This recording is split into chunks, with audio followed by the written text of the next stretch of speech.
Estábamos... ¿Listo?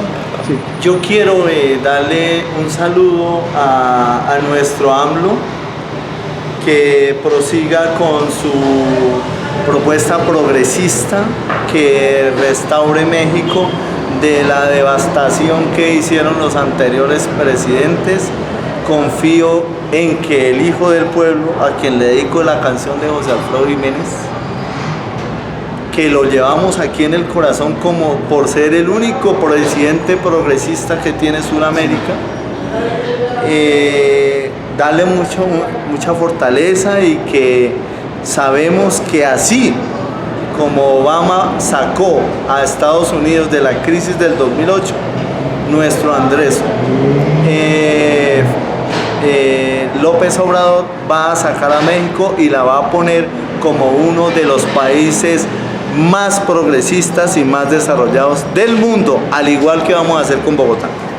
El nombre otra vez, por favor. Tu nombre otra vez. Mi nombre es Javier Carvajal, soy candidato al Consejo de Bogotá por la Colombia Humana y promuevo una Bogotá redonda con igualdad de oportunidades. Aquí tenemos otro candidato. El señor, por favor, preséntese. Muy buenas tardes, soy Juan Carlos Sanabria, candidato igual por Colombia Humana al Consejo de Bogotá. Las propuestas tuyas en cuanto a lo que es la crisis social que vive Bogotá en este momento, ¿no? Todo parte del tema de la violencia en Bogotá. Tenemos que tener en cuenta que Bogotá es altísimamente receptora del desplazamiento en Colombia, ¿sí? Inclusive estamos recibiendo producto del bloqueo económico a Venezuela, personas de Venezuela. Es un fenómeno que tenemos, que en todos los rincones de Bogotá tenemos esta población venezolana. Mi propuesta va orientada, digamos, enmarcada dentro de un ejercicio cronológico, ¿sí? Salimos de un ejercicio de paz planteado por Santos, en la cual uno de sus propuestas era la reincorporación de tierras, ¿sí? Entonces, desde Bogotá fortaleceremos impulsaremos la reactivación de los diálogos con el ELN, pero además la implementación que le toque hacer a Bogotá del acuerdo de paz con las FARC, ¿sí? Seguido de ello, Peñalosa eliminó y redujo a niveles infrahumanos la ayuda que estaba, o los beneficios que estaba dando Bogotá en el sentido de la inclusión social, ¿sí? Quitó jardines infantiles, quitó subsidios a la tercera edad, quitó comedores comunitarios, quitó alimentación de calidad en los colegios. La Universidad Distrital ha sido diezmada en esa alimentación escolar que también llegó a la universidad pública. Y entonces lo que vamos es a reactivar la inclusión social que se dio en Bogotá Humana. Y entonces lo que proponemos es, nos hemos dado cuenta que Bogotá se está incrementando los niveles de desempleo. Eso es un ejemplo claro de lo que está pasando a nivel de las finanzas de los bogotanos, ¿sí? Y bogotanas. En el siguiente ejercicio podemos ver un sol radiante, muy bonito para muchas personas, pero esto es producto del cambio climático, ¿sí? Debemos, porque en la medida en que haya más sol, no es que esté un día radiante, un día hermoso, no, sino es la disminución de poder captar agua. Bogotá antes era considerada como la nevera, porque llovía demasiado y era un territorio supremamente húmedo, ¿sí? Casi como que el 80% del periodo del año era lluvias eternas, ¿sí? ¿Qué ha hecho, por ejemplo, el diésel que usan los Transmilenios? Pues elevar la cantidad de CO2 en la atmósfera bogotana. Es lo mismo que sucede en México, DF. ¿Sí? Es ese entorno de que el ser humano no es un ser humano solo, ¿sí? Sino que debe actuar con su naturaleza, que lo circunda, que le facilita su alimentación y su hábitat en un espacio armónico, ¿sí? Entonces hay que actuar por la conservación de la estructura ambiental de Bogotá. Pero Bogotá, siendo una ciudad tan grande de casi 11 millones de habitantes, ¿no? ¿Por qué se dice que podemos tener 11 millones de habitantes? Porque como en Bogotá ha habido un ejercicio de conurbación de los municipios que nos rodean, se está incrementando la población por ese mismo efecto de la violencia que hace que inclusive los colombianos subliminalmente nos han dicho que el ejercicio de derechos solamente se vive en la ciudad, porque se dice que es célula de ciudadanía. ¿Sí? Y entonces, ¿cómo abandonamos el campo? Se hace que se abandone el campo para fortalecer los latifundios. ¿Sí? No, porque... El ejercicio de desplazamiento de las tierras en Colombia lo que es fortalecimiento del latifundio. Es una ciudad de migrantes, Bogotá es todo el desplazamiento, todo desplazamiento y desplazamiento del campo. Exacto. La violencia. Entonces, la siguiente propuesta es el ejercicio de las empresas públicas y la no corrupción, porque eso le quita inversión a la ciudad. Bogotá necesita una gran cantidad de infraestructura, ¿sí?, que la corrupción se lleva la corrupción. ¿Sí? Siguiente propuesta es el tema de todo el andamiaje de movilidad que necesita Bogotá. ¿Sí? Es trenes, ¿sí? Es metro subterráneo, es cables aéreos, ¿sí? Para hacer, porque hay que entender que el relacionamiento del bogotano con la ciudad y de los que llegan a Bogotá con la ciudad es uno de los ejes fundamentales es el desenvolvimiento en el transporte. ¿Sí? Es ahí donde se genera la mayor violencia, donde se genera el descontento por la ciudad. En el transporte urbano lo que se genera es un odio por Bogotá. Y hay que hacer de Bogotá una ciudad amable, una ciudad que ame a su ciudad. Sí, porque uno no puede pasar horas y horas metido ahí en un Transmilenio. Exacto. Porque entonces, allí no vas cómodo. Exacto. Hasta tras de que vas apeñuscado con estos calores impresionantes que suceden en Bogotá, se convierte en unos hervideros, en unas ollas a presión, donde sale el ciudadano a su casa, a su trabajo, a expulsar esa violencia. Y además eso viola los derechos humanos. Exacto. Siguiente de ello propongo el POT de Bogotá, el POT que planteó Petro, en la cual hay algo que pasa en estas ciudades tercermundistas, y es que para la periferia es donde se ubica la mayor cantidad de gente, porque en el centro de las ciudades donde están las mejores equipamientos dotacionales para la ciudad. ¿Sí?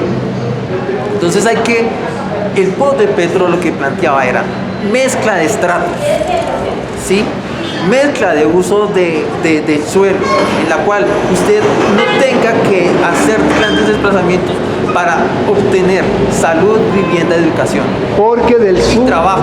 Porque del sur de Bogotá vienen a trabajar al norte. Exacto. Porque el Exacto. dinero está en el Teniendo en norte. cuenta que la densidad de Bogotá está más fuerte en las periferias y aquí el centro está vacío. Claro. Pero el Sí. trabajo está en el norte. Exacto. De todas esas O personas, en o en estos la lugares. fábrica, o en las fábricas. O en estos lugares. Sí. ¿Sí?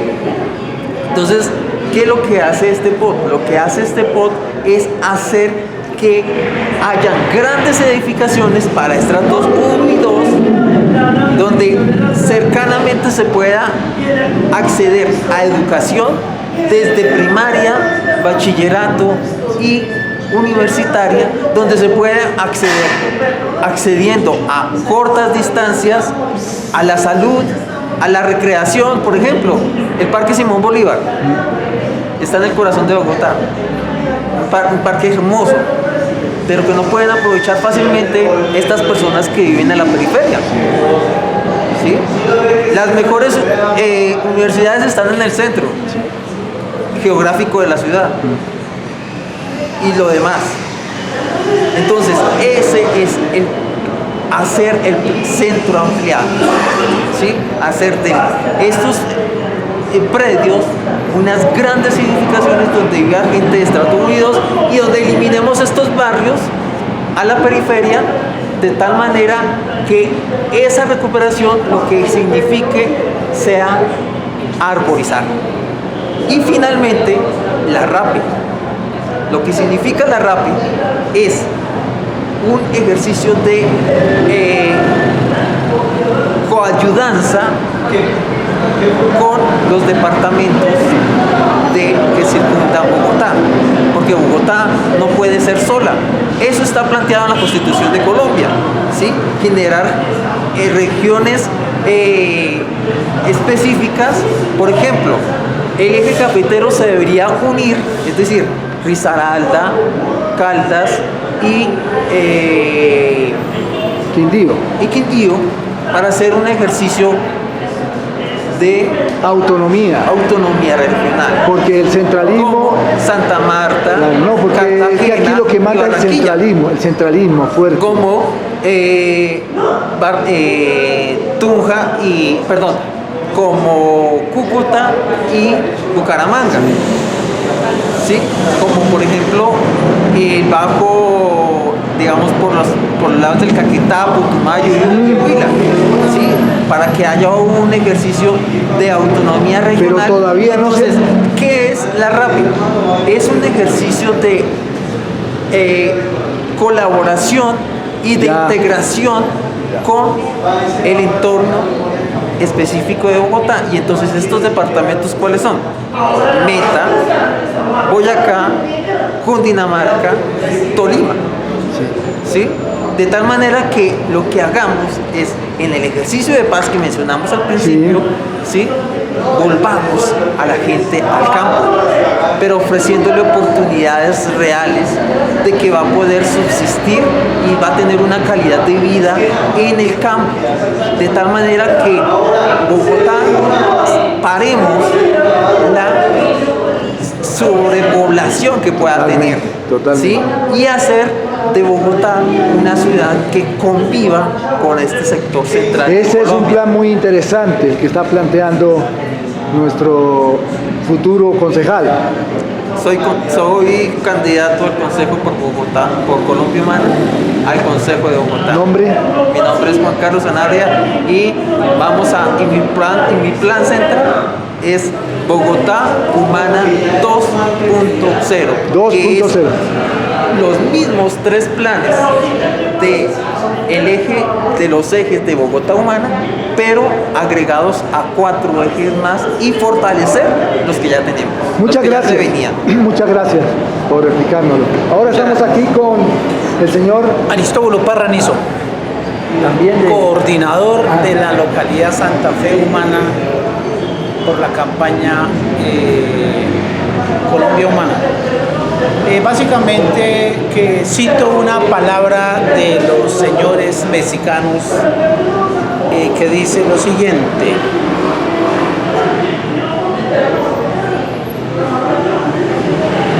prohibido olvidar lo que dijo George Orwell: un pueblo que elige corruptos, impostores y ladrones y traidores no es víctima, es cómplice. En ese sentido, quiero comenzar esta intervención resaltando que en todas las sociedades se ha naturalizado la lógica de política igual corrupción. Y en ese sentido todas las sociedades, y en especial los ciudadanos, en los cuales recae el mandato ciudadano de elegir a sus propios gobernantes, han sido cómplices en tanto ratifican a los mismos y naturalizan que la violencia de la corrupción hace parte del esquema político electoral. Por esa razón, en compañía de una serie de ciudadanos, hemos fundado las escuelas de liderazgo territorial en el contexto de Bogotá a través de sus 20 localidades, con el fin de pensar y pensarnos una nueva posibilidad de cuestionar el modelo de elegibilidad a los candidatos y a las candidatas de los partidos tradicionales y alternativos.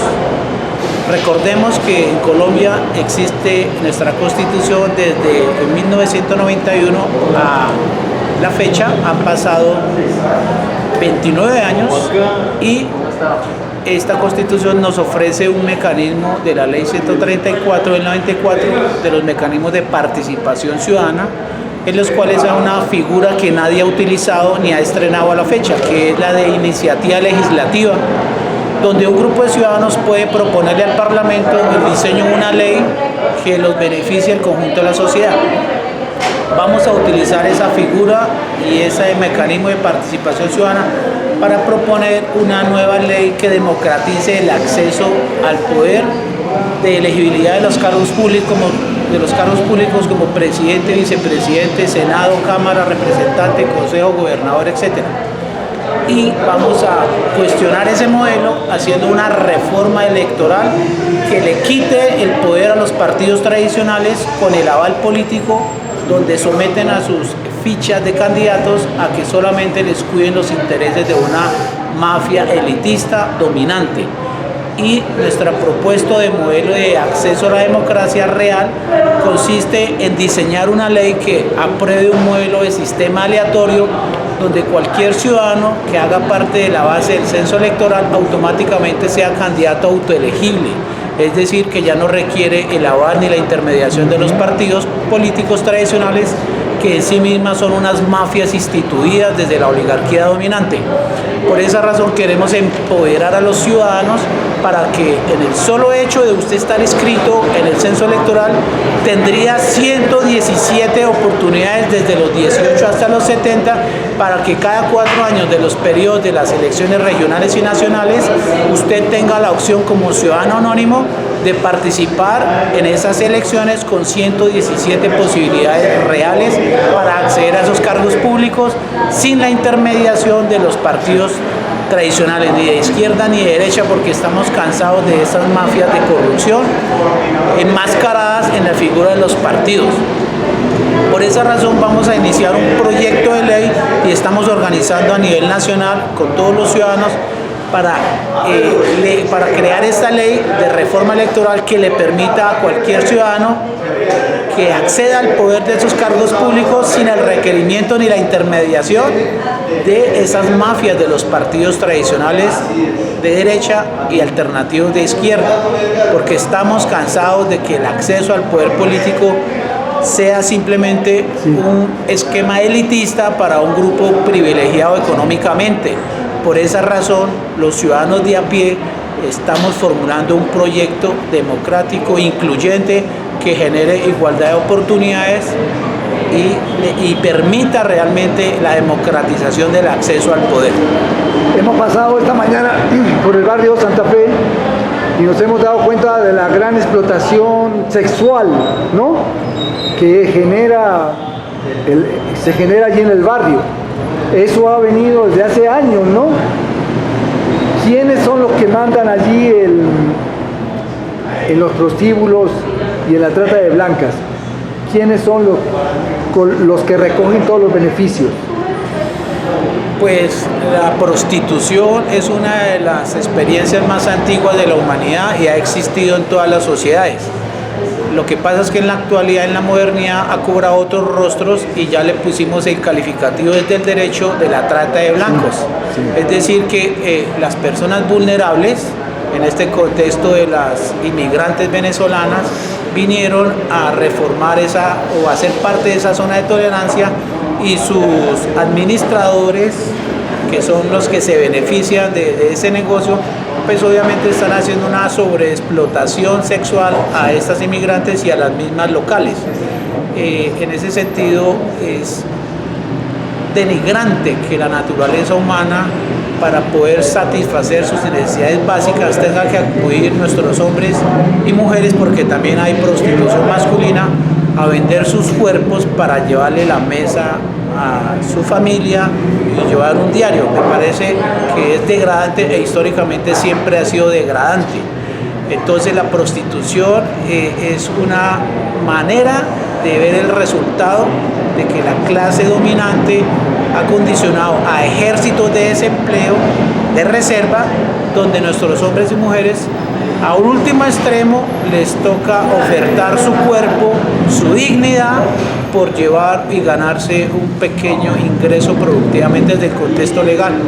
Y eso lo que hace es beneficiar a una mafia instituida en las zonas de tolerancia, donde exclusivamente en el contexto de los proxenetas se benefician ellos y solamente ellos, y sobreexplotan a nuestras mujeres y a nuestros hombres con estrategias de los farmacodependientes y darle explotación de turismo a los extranjeros, tanto políticos, como vemos el ejemplo cuando vino el expresidente Clinton, que hubo un escándalo de sexualidad. En Cartagena es famoso la trata de blancas y prostituir nuestras ciudadanas para ofertar la satisfacción sexual de los extranjeros, porque como tienen el capital vienen a degradar la dignidad humana, y a nuestros hombres y mujeres cada día los prostituyen más, los arrodillan más y los han condicionado a que su única fuente de empleo ya no sea su mano de obra, sino su cuerpo, como la mayor degradación del capitalismo. Sí, señor. Porque siempre Bogotá ha sido una capital capitalista. Siempre se ha regido bajo las reglas del capitalismo salvaje. El capitalismo por excelencia individualiza al sujeto, lo aísla y lo vuelve insolidario, porque su esquema es fundado en la ganancia, sálvese quien pueda, y eso le permite ser insolidario incluso con su vecino más inmediato.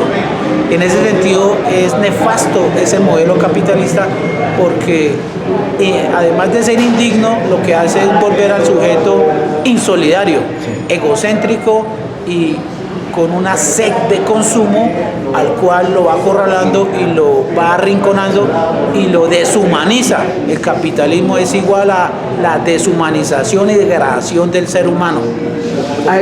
En todo caso, en Bogotá existe un apartheid porque hay dos partes, el norte y el sur. Y en el norte viven, ahí es donde está el poder, ¿no? En el norte. Y en el sur, pues está la mano de obra. Le aclaro que más allá de una distribución espacial entre ricos y pobres, el poder no está necesariamente por quien acumula mayor capital económico. El poder debe estar en la capacidad de educar al ciudadano, en tanto él se empodera de que su saber hace parte de su poder. Y por esa razón, independiente de su estratificación, deberíamos hacer políticas incluyentes, y por eso la propuesta de Holman Morris es generar 250.000 cupos universitarios para garantizar el ascenso social a través de la educación y de empoderamiento de esa educación a las nuevas generaciones. No es necesario ser capitalista, porque hay mucho capitalista bruto, ignorante, que ni siquiera ha hecho tercero de primaria, pero son dueños de empresas multimillonarias como el transporte, las constructoras, etc. Entonces, sí es cierto que la ciudad supuestamente se divide entre ricos y pobres por la distribución geoespacial, pero es un error seguir repitiendo ese esquema, porque la verdadera riqueza del ser humano está en tanto accede a una capacidad de formarse, educarse y ser crítico y tener pensamiento crítico. Ese es su mayor capital, al cual cualquier política social debe invertirle y hacerle el mayor énfasis. Muchas gracias, señor. Vuelve a Tauro Parranizo, líder social del empoderamiento de la ciudadanía, porque los ciudadanos somos los que podemos construir el cambio. Y para rematar, le cierro con la siguiente frase hecha de mi autoría. La verdadera revolución consiste en construir y compartir el conocimiento para volverlo inteligencia colectiva. Y es desde allí que se logran los cambios, comenzando por el susodicho. Feliz día, mexicano. Muchas gracias.